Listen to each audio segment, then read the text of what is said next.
Hi guys, welcome to the channel. In today's video, I'm going to show you how you can find Shopify store URL. So the first step you simply need to do is to open Chrome browser and log in into your Shopify account. Once you log in, you simply need to click on online store here, and here you can see different options. You simply need to go onto the pages.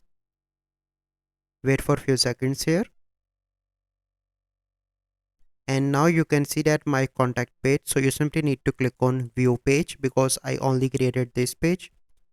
So here you can see that this is my store link and .myshopify.com. So let me copy this and let me paste it here to show you.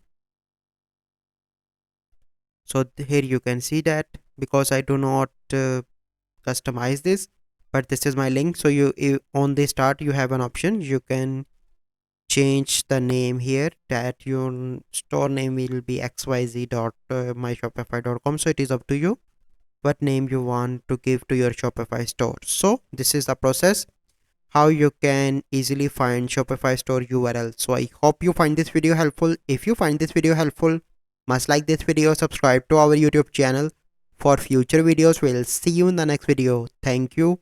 Have a good day.